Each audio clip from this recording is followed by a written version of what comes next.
Late, says the White Rabbit.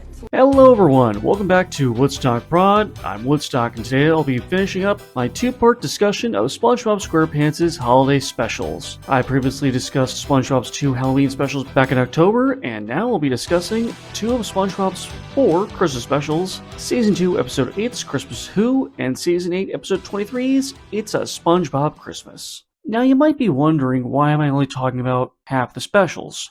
Why am I not talking about the other 2 also? Well, I'm excluding Season 13, Episode 5's SpongeBob's Road to Christmas because while it is a Christmas special, it doesn't actually take place during Christmas. It follows SpongeBob and Patrick trying to get to the North Pole in the middle of June because SpongeBob left a gift to Santa under his tree in December, but Santa missed it, and SpongeBob didn't notice until like 6 months later. So they run up north to give it to him. And I'm excluding Season 14, Episode 13's SpongeBob and Sandy's Country Christmas because 1, it's not actually a standalone story, it's a follow-up to Netflix's Sandy Cheeks movie, which I haven't watched, and I really don't want to have to watch a separate movie for this TV special to really make sense. And 2, I did start watching it, and I didn't like it. So, no, I'm not going to talk about it. So, we're sticking with the first 2 specials, and that's it. So, with that all being said, let's get started. Take it away, Pharaoh. It's time to duel!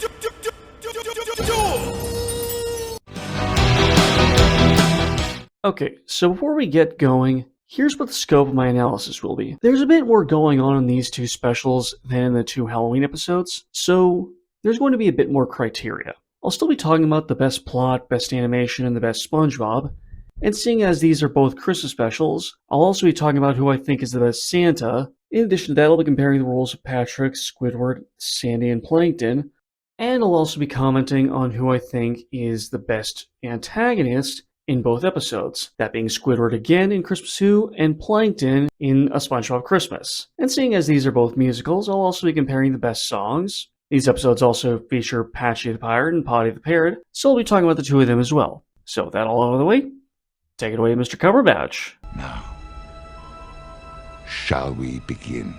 The story of Christmas Who centers on SpongeBob finding out about Christmas for the first time from his land dweller friend Sandy, and then spreading the good word about the holiday and Santa to everyone else in Bikini Bottom. Everyone in town is delighted and enraptured by the idea of a magical man who will come to their homes and bring gifts, save for Squidward, who thinks this is obviously a myth, and that SpongeBob is going to inevitably leave everyone incredibly disappointed.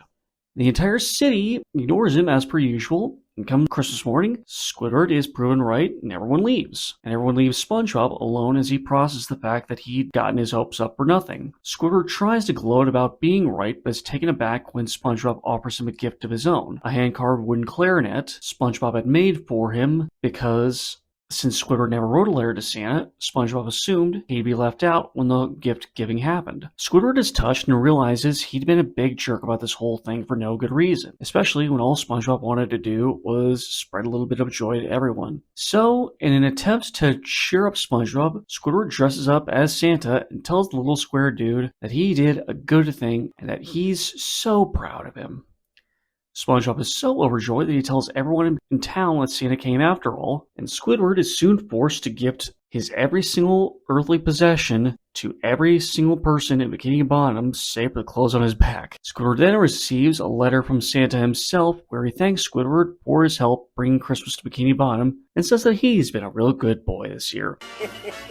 Yep, I'm insane. And places clarinet as the episode ends. It's a SpongeBob Christmas is a lot more straightforward. Christmas is right around the corner and everyone is expecting to get a nice gift from Santa this year, save for Plankton, who gets a stocking filled with coal every year because he's a jerk. So he figures the only way to get a gift this year, besides, not being a jerk, is to make everyone else in Bikini Bottom an even bigger jerk by comparison. So he bakes a whole bunch of fruitcake mixed with an element called jerktonium. The smallest exposure to it turns you into a big fat jerk. He uses SpongeBob as a guinea pig, and it has absolutely no effect at all, much to Plankton's frustration, but he soon discovers that SpongeBob is just immune to jerktonium because of his pure heart and tiny brain, but everyone else doesn't have that problem. So Plankton's plan is right on track, save for SpongeBob still being such a great guy. So he creates a wind-up doll robot that looks like SpongeBob to go out and wreck shop in his place to discredit SpongeBob in Santa's eyes. Which seems like a plot hole, but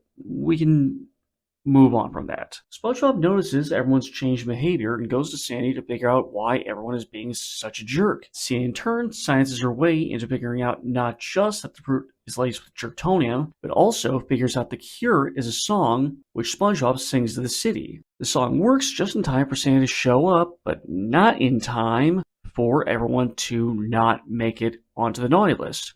But just as Santa is about to gift Plankton the Krabby Patty secret formula, Plankton's robot comes out to attack Santa. SpongeBob manages to save the day, however, by blasting the robot full of Plankton's fruitcake and causing it to explode. The robot's wind-up key lands in Santa's sleigh, causing jolly old Saint Nick to realize this really was all Plankton's doing, so the big man concedes that everyone has been good this year, and that Plankton has been especially naughty, so cold it is, no secret formula for you, little man. So, without wasting anyone's time, I'm just going to go ahead and give the point to Christmas Who. It's a SpongeBob Christmas is a lot of fun, but it feels like well-tread ground. Plankton wants the secret formula, so he does something extreme to get it. I can think of maybe half a dozen SpongeBob stories off the top of my head with that plot. The first SpongeBob movie, for starters, his eponymous debut episode. Friend or Foe, the episode that goes into Mr. Krabs and Plankton's backstory as childhood friends. Enemy-in-Law, the episode where Plankton tries to marry Mr. Krabs' mother. Krabs vs. Plankton, the episode where Plankton tries the old slip and fall lawsuit against Mr. Krabs. Imitation Krabs, where Plankton creates a Mr. Krabs mech suit and uses it to infiltrate the Krusty Krab. There are so many episodes where Plankton does something ridiculous to get the formula. It's a classic formula, but for a Christmas episode, I think I want something a little more atypical, you know? And as far as Christmas Who goes, well, there are plenty of episodes centered on SpongeBob having fun and Squidward being a sourpuss. The only time Squidward ever really changed his behavior after being a jerk the entire episode would probably have to be the April Fool's Day special, Fools in April. But even then, that episode had Squidward actively struggling to apologize for being a jerk, while Christmas Who has Squidward immediately dropping everything just to make SpongeBob feel better, because he knows how much the little square dude is hurting right now. And it's really sweet. The first point goes to Christmas Who. So neither story really gives SpongeBob much of a character arc. In both episodes, all SpongeBob wants is to make sure everyone else has a nice Christmas and gets a visit from Santa. The main difference between these two, I'd say, is that where Christmas Who shows off a wider range of emotions for SpongeBob, It's a SpongeBob Christmas shows us a SpongeBob who's actively more of an action hero. He saves Bikini Bottom from the villain plot, and then even manages to save Santa himself. Way to go, SpongeBob. I don't think there's anything particularly wrong with either version, but as far as my own preferences go, I like SpongeBob's actual story in Christmas Who more. He starts out so hopeful and overjoyed when he first learns about Christmas and Santa from Sandy. And then when Santa doesn't come on Christmas Eve and everyone slowly deserts him, he's just so crushed. It's actually a really good acting moment from Tom Kenny. You can hear this mix of anger and sadness in his voice because he's not just upset Santa never came, he's also angry with himself for believing in it and making everyone else buy into it. You were right, Squidward. This is a stupid holiday. It's a SpongeBob Christmas doesn't slouch when it comes to Tom getting to stretch his skills as a performer, but it relies less on his actual acting chops and more just on his talents outside of just being a voice actor, like his actually pretty good singing chops. The two songs in the film, Santa Has His Eye on Me and Don't Be a Jerk, It's Christmas, are really entertaining, just some truly delightful bits of holiday fun. And again, SpongeBob Saving the Day is a lot of fun also, but again, at the end of the day, I just have to give it to Christmas Who. I just really love how excited SpongeBob is to have his first Christmas, and then to share it with the rest of Bikini Bottom. And I love even more his joy again at the end of the episode, where he thinks Santa really did come after all, and he's just so excited to tell Squidward about it. It's really sweet. Patrick's inclusion in this video is more of a formality. He has a pretty small role in both episodes, but I think you can at least say he has a role in Christmas Who, whereas in It's a SpongeBob Christmas, His inclusion feels more like the writers just putting him in the episode because it's a Christmas special, and you want to include as much of the main cast as possible, or else people will be left wondering, hey, well, where's this character? Patrick in Christmas Who is the pretty standard post-season 1 but pre-movie version of the character. He's not bright, but his stupidity is still kind of charming. He's also still fairly good-hearted, as exemplified by the fact that he's the last person to leave SpongeBob when Santa doesn't show up. And when he does eventually walk away, he doesn't say anything mean to SpongeBob, he just mutters about how you really shouldn't trust genies. A callback to him comparing Santa to a genie when SpongeBob first told everyone about Santa in the first place. It's a sad scene, and you can feel sympathy for Patrick and SpongeBob. While Patrick in It's a SpongeBob Christmas more or less just has one joke during the Santa Has His Eye on Me set piece about wanting to trap Santa in a box so it'll be Christmas every day forever. And then he has a callback to it at the end of the episode where he sneaks on board Santa's sleigh and tries to kidnap him. It's actually really funny, but it's the only thing Patrick really does when he's not hopped up on Plankton's Jertonium. So yeah, it's a pretty easy point for Christmas Who. Sandy's role in both episodes is very small but important. In Christmas Who, SpongeBob going to visit her kicks off the whole dang plot. In It's a SpongeBob Christmas, Sandy basically saves the day by figuring out what Plankton did and why everyone's acting like such a jerk, and then creating the song that serves as the antidote to Jertonium. I'd say both are equally important to the story, but if I had to pick one, I'd probably pick her role in It's a SpongeBob Christmas. She has more lines in that episode and gets to show off a bit more of her personality, where Christmas Who just has her yelling at SpongeBob for throwing a bucket of water at her and then explaining Christmas to him. It's a SpongeBob Christmas has her being more of a science whiz and also humorously pointing out that SpongeBob is kind of an idiot for taking food from Plankton and willingly and gleefully sharing it with the rest of Bikini Bottom in the first place. Point for It's a SpongeBob Christmas. Squidward is more or less the main antagonist of Christmas Who, and at the end of the episode achieves a kind of redemption arc, where Squidward is intentionally involving himself in the plot of It's a SpongeBob Christmas as little as possible. I didn't think these two really needed to be compared, but I felt like given how prominent Squidward was in Christmas Who, I really should compare it with It's a SpongeBob Christmas, despite how small his role was in that episode. Despite his notable lack of presence, I will say Squidward does get some fun gags in. Like in the opening song, where he's shown that he's decorated his house with Christmas lights just to display to Santa the words, "Go away!" Or how he's the only one in Bikini Bottom who never ate Plankton's fruitcake, yet he's still a jerk because he's a misanthrope who hates everyone in this godforsaken city. Still, I'd say it's still a pretty easy point to give to Christmas Who. So I wasn't planning to include Plankton here, but as I was writing this video, I realized that with the best antagonist category being between Plankton and Squidward, I figured it would only be fair to also do a comparison for Plankton if I'm going to do a comparison for Squidward. So, what does Plankton do in Christmas Who? Oh, well, there's a bit where he and Mr. Krabs have a small scene together during the episode's song Very First Christmas. Plankton stands on Mr. Krabs' claw and comments that people seem a little more brotherly. Mr. Krabs then offers Plankton a thing of fruitcake as a gift, and Plankton tosses it in the trash, and that's it. And in It's a SpongeBob Christmas, Plankton is the driver of the whole dang plot, like I said in the plot summaries. So I think this is a pretty easy one to call. It's one small but very funny gag versus basically the most important character in the episode. One more very easy point for It's a SpongeBob Christmas.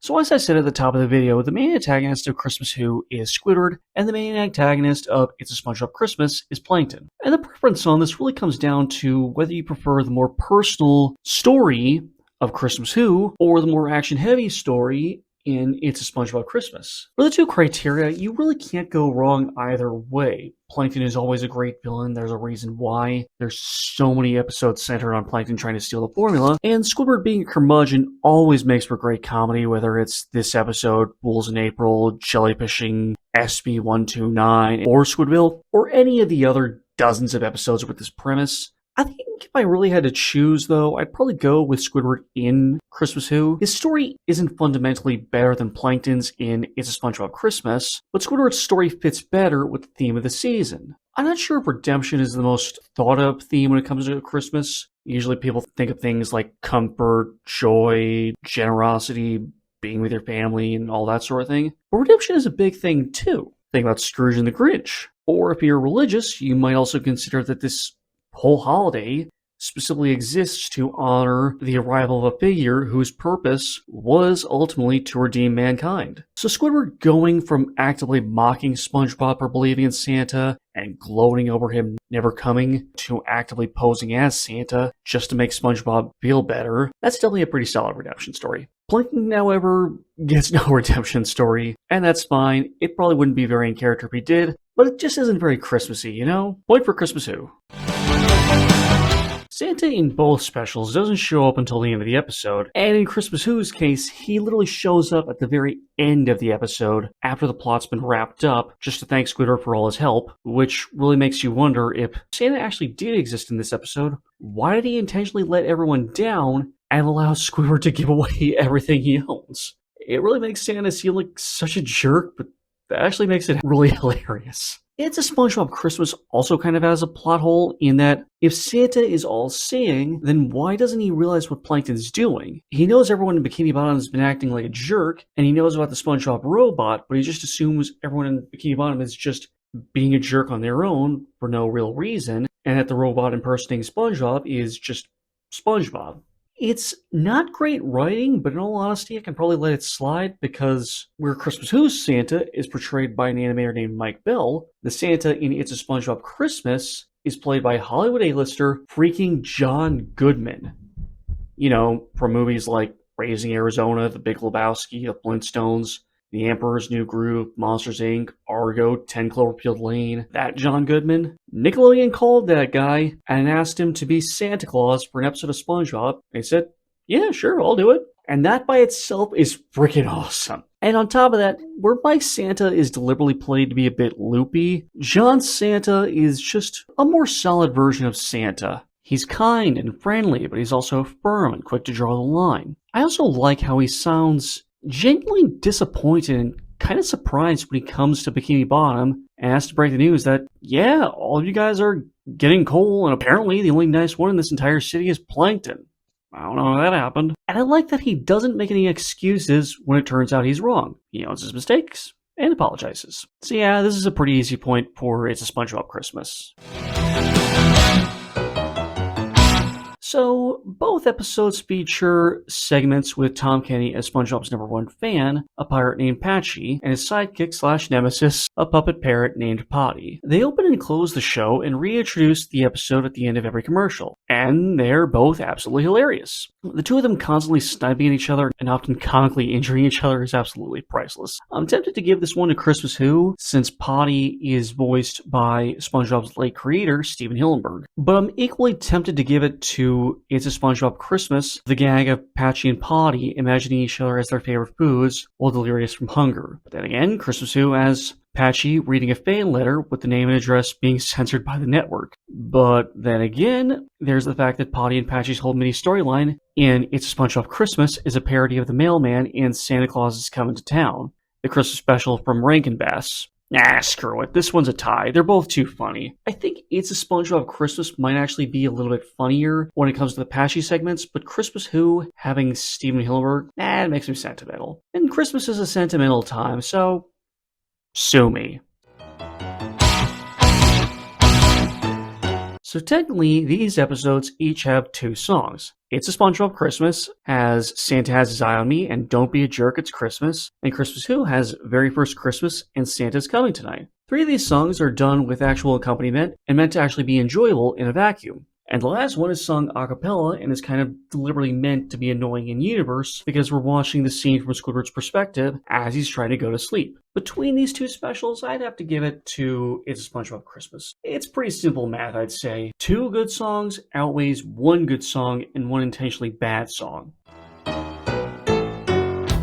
Same logic as when I talked about the Halloween specials. For as difficult as 2D computer-generated animation is, claymation is even more difficult, and the effort is shown on screen. It's a SpongeBob Christmas is gorgeous. Christmas Who? It's far from a bad-looking episode of TV animation, but it really just can't compete. There's a reason Viacom decided to air It's a SpongeBob Christmas on Black Friday at 9:30 on CBS instead of just on Nickelodeon. This team knocked it out of the park and the big bosses knew it. Point for It's a SpongeBob Christmas. And with that, our final score is 6 points for Christmas Who and 6 points for It's a SpongeBob Christmas. It's a tie. I've never done a tie for one of these videos before. I'm tempted to come up with some silly final category to justify breaking this tie, but you know what? Nah, it's Christmas. Why be a jerk about it? Especially when Santa's coming tonight. If I really had to choose, I'd say my favorite of these two is Christmas Who, but you really can't go wrong with It's a SpongeBob Christmas. They're both just lots of fun and a great little thing to put on during the holidays. Thank you for watching. I hope you enjoyed this review. Please make sure to like, subscribe, and share this video with your friends. I already have a few of my next couple videos recorded, so be on the lookout for my Best of 2024 video coming out by the end of January, followed by videos about Spy X Family Code White, Kofi Mania, the first Percy Jackson movie, and the first season of the Percy Jackson TV series, The Rock and John Cena's rivalry from the early 2010s, and a long overdue video about Yu-Gi-Oh! GX Season 2. If any of that sounds interesting, then stay tuned. Until then, have a very Merry Christmas, everyone, and a Happy New Year. And as for any Jewish folks who decided to sit through this video for some reason, We got Jews in the house! thank you very much for watching. I hope you guys enjoy yourselves, and I hope you have a really great and a really happy Hanukkah. Have a great day, everyone. Let's talk out.